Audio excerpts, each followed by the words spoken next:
Hello.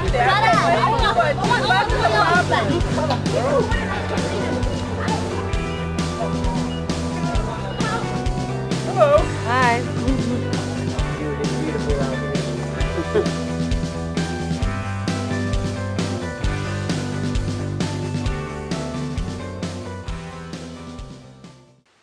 Working with underserved inner city youth, I think, is really crucial, and because it's a population that stereotypically is very stuck. Roots are really strong, so they hold soil together, so it keeps like lakes from filling in with soil because it's there to hold in the water. You have a quarter of all black children and Latino children broadly who are born in poverty today. It's stunning. It's staggering. More than anything else, the Princeton-Blairstown Center is a place. Toni Morrison talks about the place of the idea and the idea of the place.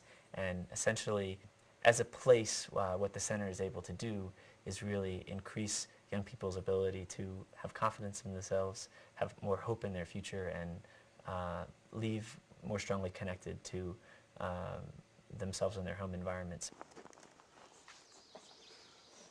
Oh man. Who's next? They're in one place, and that's the only world that they see, and a lot of it's a lack of resources. I'm not really that nervous, but I'm sure that when I actually have to go, I'm going to be really nervous. It teaches you that you can do anything. If you go there and you're able to go through the courses and stuff, you feel like you can do anything that you want. Come on, Karen, you can do this. On your right there, yep. Yeah, I'm going to let Jackie Chan right Everything there. you got in your left leg. Push yourself up. Nice. You got There it. you go. I guess it's the hard exterior that we put on because where we grew up in our neighborhood and everything. So we always get talked down to so much, so you want to show that you're better than what they say.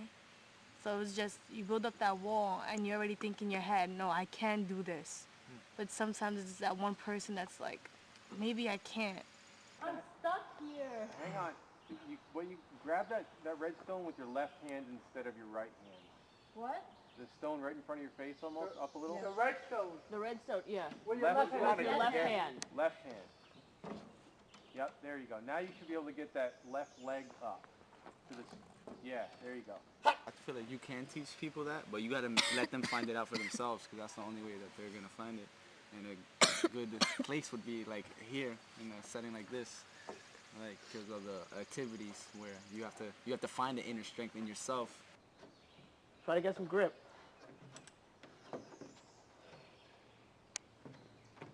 There you go. Yep. Okay, got it.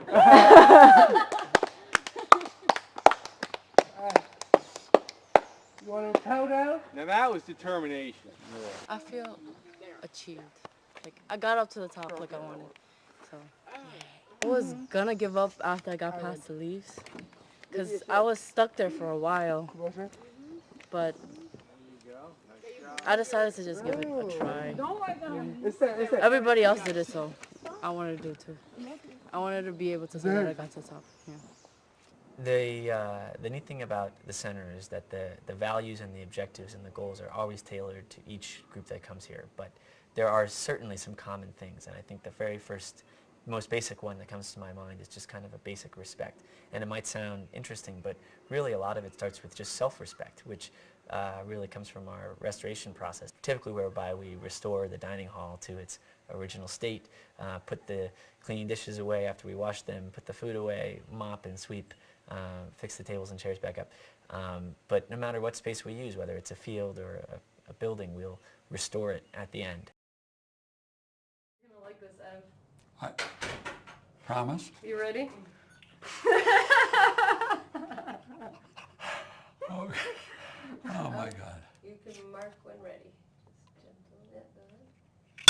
The camp got started back in 1908, and it was an outgrowth of the Philadelphia Society, which had been on campus for some time. It was basically a student organization that did philanthropic kinds of activities. And the basic thrust was to provide Kids from the disadvantaged inner city, now expanded to New York City as well.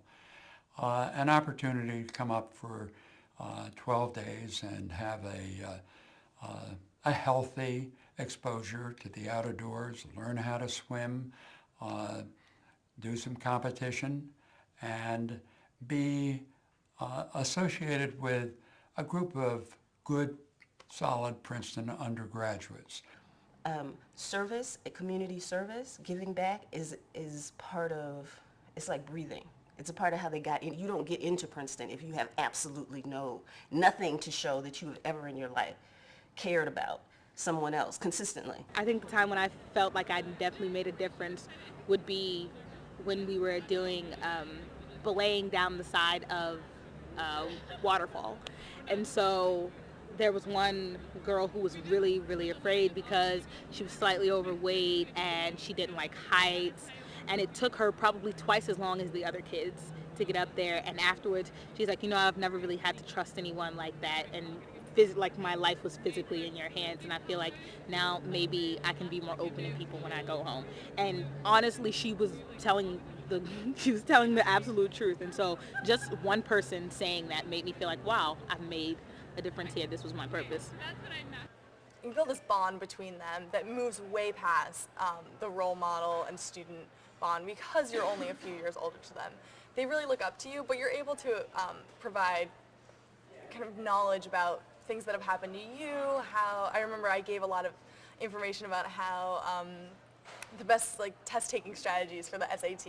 It just shows you what kind of school Princeton really is, and that they unify with one another, and that it's not as if you go there and no one knows each other or they just worry about themselves. There actually can be a huge family and get along and push people and help people whenever they need.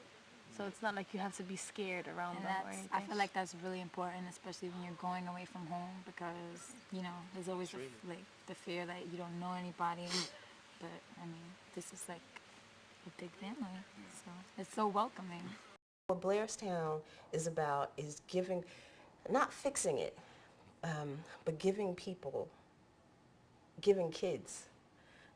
a perspective, some internal fortitude, some language, some understanding, so that maybe they can fix these problems, so that maybe they can figure out how to negotiate their way out of what the rest of us are allowing to happen.